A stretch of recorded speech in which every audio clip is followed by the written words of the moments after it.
Hey guys, what's up and welcome back to another video. For today's scent, I've been really stuck on this one. This is such a beautiful spring, summer fragrance and I cannot get enough of it. And when I run out of this little one, I am definitely buying the full size of this because this is going to make a great staple throughout this entire season. If you're new to my channel, welcome. My name's Melissa and I love all things beauty. And I pretty much just make any kind of random beauty videos that I feel like making at the time, except on Mondays. On Mondays, we kind of have a routine video.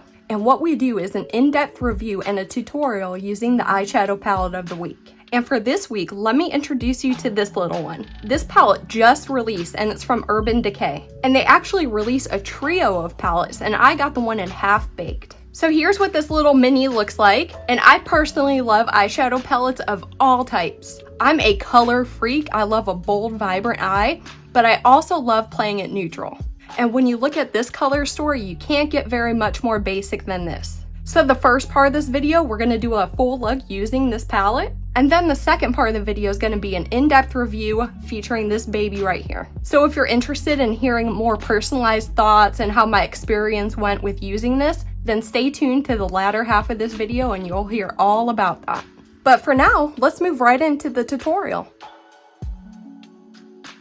Alright you guys, I just pulled you a little closer so you can see what I'm doing on my eye. And let me tell you, we've had some severe, heavy thunderstorms going on around here. And when it's storming outside, our air conditioner has to go off. So a year or two ago, we decided to leave the AC on during a heavy storm, and it completely fried the inside of it. And that ended up being about a $3,000 mistake. So we learned our lesson and we are never doing that again. So essentially, I'm just gonna sit here and sweat. Okay, I just had to make a quick trip into the living room to go grab my microfiber towel because I cannot do an eyeshadow look without this thing. So before anything, we're gonna start with our prep work. And you know I like to go in with some kind of moisturizer first, and I already did that before my makeup, so I'm gonna go ahead with my eye primer. Now, if you've watched my most recent haul, I did get this Alamar Cosmetics primer, and I really wanted to give this a shot today to see if I liked it at all. And I do believe this is one of those pigmented types, so I'm gonna go in with just a little bit and see how it blends out first.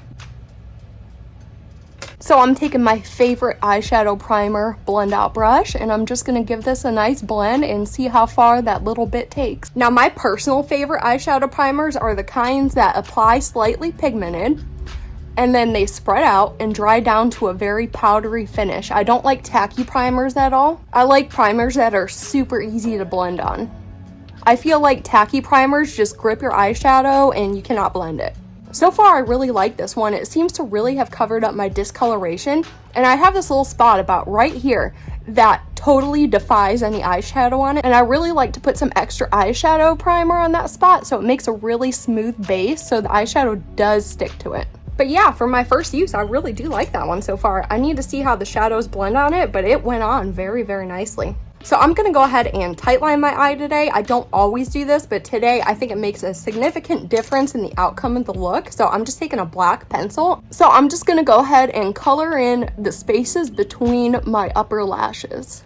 Alright, so now we're actually ready to move on to the first step of the eyeshadow look. So for this step, you're going to need two brushes. You're just going to take an old angle brush. And by the way, I always have the specific name of each brush I use linked down below, but I kind of just like to give you the general shape because I personally believe that shape matters more than name brand. So like I was saying, the first brush is just some kind of angled brush. And then my second brush is a really, really fluffy dome blending brush. So the first shade I'm going to dip into is the satin shade called Rollin'. And what I'm going to do with this is I'm going to take it underneath the entire length of the eyebrow. That's the reason why I'm using an angled brush because I'm able to get right in between some of the brow hairs and make this really, really pop. And I'm actually going to have some more shadow coated on the brush and I'm taking this color down to the top of my natural crease line. Now you may think it looks a little funny having a shimmer so high up on this lid, but let me tell you, in the end, all the shadows blended together, it looks really, really pretty. Okay, so now we have that shadow on there. Take that fluffy blending brush and just go ahead and soften that up so it doesn't look so harsh on there. So I need to tell you guys this. My daughter found this YouTube channel of this fisherman, and what he does is he goes magnetic fishing. So he attaches this huge magnet onto some really heavy duty string, throws it into all these different pools of water, and then he sees what kind of metal he can pull up. And the stuff he pulls out of these lakes and rivers is just astronomical. I just can't get over some of the stuff I saw him pull out of the water. And then what he does at the end of each fishing trip is he takes all the metal that he collects over each trip, and then he takes it to the scrapyard, and then he gets it weighed, and then he tells you how much money he gets from pulling all that junk out of the pools of water. I just thought that was so neat, and if you're into that kind of thing, I'll have his channel linked down below if you want to see what I'm talking about. So for our next step, I'm taking that same angle brush that we started with, and I'm going to a shade called Edible. You have to give it to Urban Decay. They're always on point with their names, right? And I'm just going to start at the outer corner of my eye and start stamping this into a wing shape. And you see where my eyebrow ends? I'm not taking it past the eyebrow. And it doesn't really matter the thickness of how this is right now because we're going to end up blending it out. So just go ahead and do it whichever way you want. Alright, so now we have to make an inner wing, and I do not trust that angle brush to get this as precise as I need it to be. So I'm taking the finest liner brush that I have in my collection, and then I'm going to dip back into that shade called Edible. And I like to start right here in my inner corner and kind of start forming a line upwards. That way I know the general direction of which way I'm trying to go with my inner wing. And then I just follow this line and pull it down until I feel some kind of equilibrium between both wings. Now after you draw it on, now just kind of finesse it so it's more straight, and you want to pull it up into your inner corner. Alright, once you're satisfied with your inner wing, now it's time to connect both the wings together. And with that, I'm going to go back into my trusty angle brush and go back into the deepest shade called Edible. And I like to start in the middle here on my lash line. And essentially, I found that the best way to do this with the less amount of mistakes is to do it in a stamping motion. So I'm just going to gently stamp my way across to the outer wing, and then I'm going to flip my brush around and stamp all the way to the inner wing. Now when you do this look, it does look more natural if you have more of a straight edge here at the end. See how it kind of curves down and then goes up for the wing part? If you kind of make this a little bit more straight here, it does look a teeny bit more natural.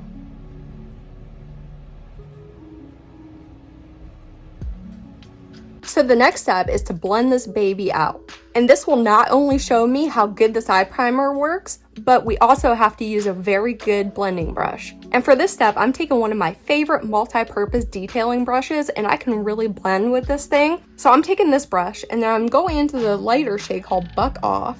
And then I'm gonna look at my line that I have formed on my eye, and I'm gonna start at the center of that line. And then I'm gonna start sweeping the shadow in an upwards motion. And then when I get nearer to this tail end of the wing, I'm going to start sweeping it in. And I'm going to do the same thing across the entirety of the line.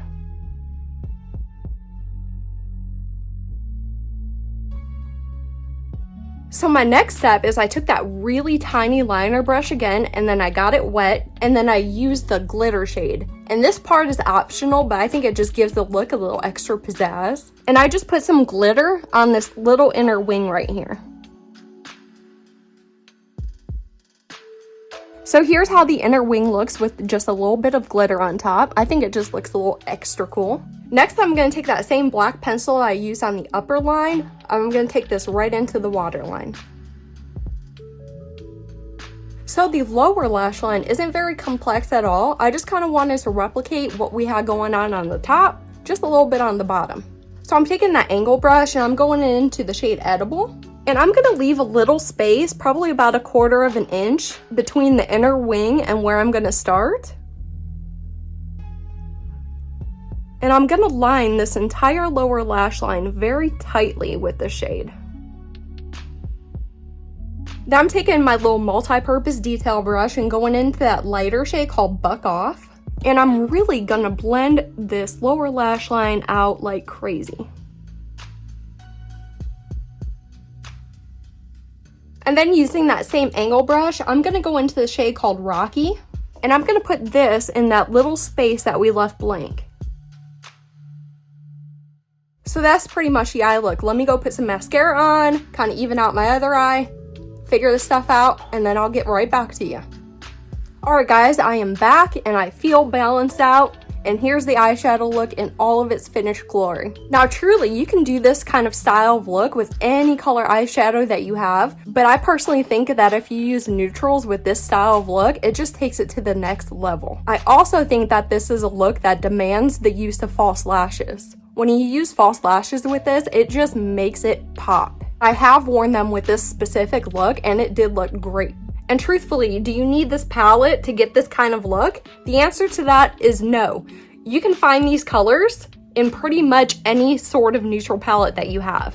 Even though this is new to the market, this isn't anything different. We've seen these colors before. We've seen them for a long time. Sure, the packaging's cute, good quality, everything's great about this, but you don't need it. So I'm gonna go take a quick break, and then we're going to get into part 2, which is my in-depth review. And if you're curious to hear my particular thoughts about this, then stay tuned. Hey guys, I'm back from my break and I'm ready to dive deep into this palette and give you my thorough review on this little Urban Decay palette. Like I said, this is by Urban Decay and it's called the Naked Half-Baked Mini Palette. So I know it's highly reflective, but I do like to show you guys the packaging. And like I always say, every time I come across one, this is my favorite type of packaging. It's the hard plastic casing. It's very nice quality and it's gonna last you a long time. And this type of packaging also does an excellent job of protecting the fragile shadows inside. So when you first open it up, you're greeted with a very large, nice mirror inside. And then you do have a spread of 6 neutral eyeshadows inside. There are no pressed pigments in this palette, so you don't have to worry about that. But I would like to mention that each pan only holds 0.8 grams of product, so that's significantly below the average amount of product per pan. I would also like to point out that 67% of this palette is made of shimmer shades. So if you're a person that likes more matte heavy palettes, this would not be something you would like. In this palette, we only have 2 mattes and 4 shimmers. But I would like to make note that each shimmer is a different formula.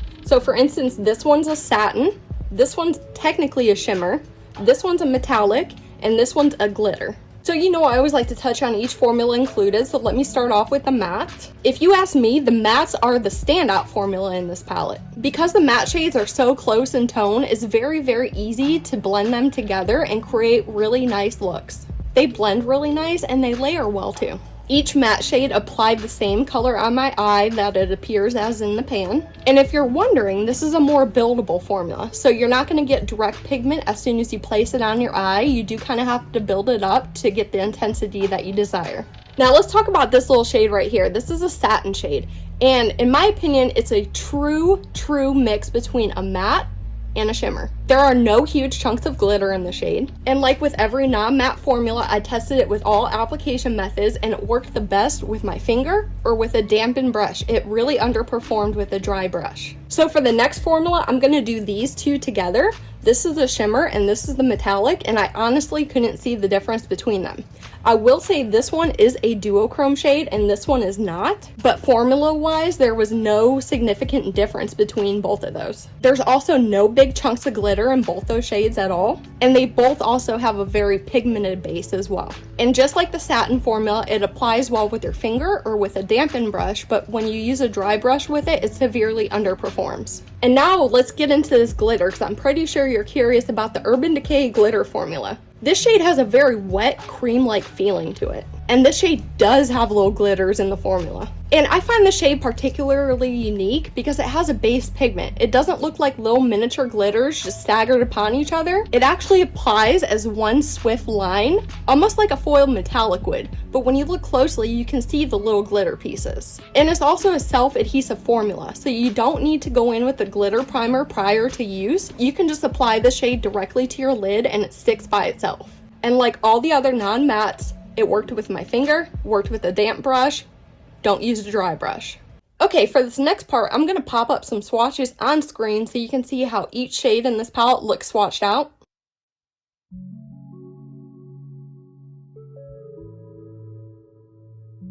Alright guys, let's get into our routine data check. So nowhere is this considered to be a clean formula. This palette is cruelty-free. It is vegan, and it does have a 24-month expiration date, and that date is located on the back of the palette itself.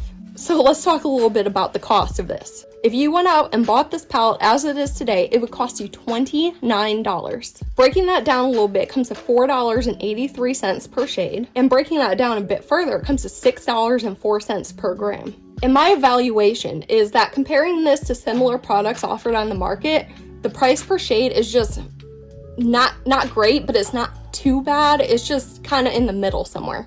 And additionally, this palette has a very expensive cost per gram compared to other palettes that I've previously reviewed. So when I find some cool facts about a palette, I always like to share them with you. So that's exactly what I'm gonna do. So my first one that I found is that Urban Decay created this palette to be a collectible mini. So if you're a collector of all these naked palettes, this would fit right into your collection. And you know I always like to find the creative inspiration behind the color stories. And in Urban Decay's original Naked palette, they had a shade in there called Half Baked. And over the years, it became just an iconic and well-known shade. And this palette is inspired by that shade alone. So I don't know, I just thought that was interesting and somebody might like to hear that. So now we're gonna get into the most opinionated part of this video, which would be my recommendation. So I always like to hit on patching, creasing, staining, and blendability first. As for patchiness, I had none. As for staining, I had none. For blendability, these shades, all of them, are very, very easy to blend out. You won't have a problem in that department. Now, as far as creasing, after 8 hours of continuous wear, I didn't experience any direct creasing, but I did notice that the eyeshadows look significantly worn down. I noticed that they migrated, collected, and smeared all around my eye, and I don't experience that with every formula that I use, but I did experience it with this one.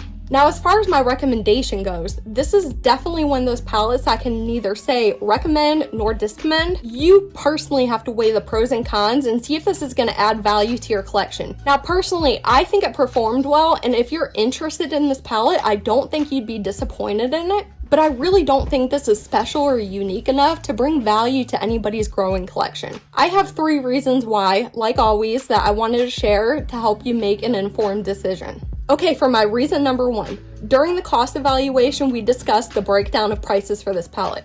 This palette is very, very expensive for the amount of product that you get. I personally know of formulas that perform just as well as this for a lower cost. As for my reason number 2, this palette gives you a very limited range of use. Sure, you can do 1-2 shadow eye looks, but if you're trying to do a complete glam look with this, you can only go in so many directions. You don't have very many options in here, and you're severely, severely limited. But if you're a person that likes really limited palettes because you don't really have to think about it, you might enjoy that about this. And for my 3rd reason, you can create a really beautiful go-to look fast. So if you're in a hurry and trying to run right out the door and you just need to throw something on your eyes to make you look half awake, this palette will do the trick for you. It doesn't take up much space, you can bring it with you on the go, and like I mentioned earlier, the package is really high quality and stable. And each one of these shadows not only looks good paired with each other, but they look good as a one shadow look. So those are my reasons and all the pros and cons I could find about that palette. If you're interested in it, want to buy it, I don't think you'll be disappointed in the least. But if you're trying to have a really curated collection and trying to buy the new and the unique, I don't think this palette's going to do it for you. So let me know in the comments if you're considering grabbing this one or any one of the 3, or if this is just an absolute no for you. So anyway, that's all I have for today's video. If you did enjoy it, please give me a big thumbs up. And if you didn't like it, just hit that thumbs down button. And until next time,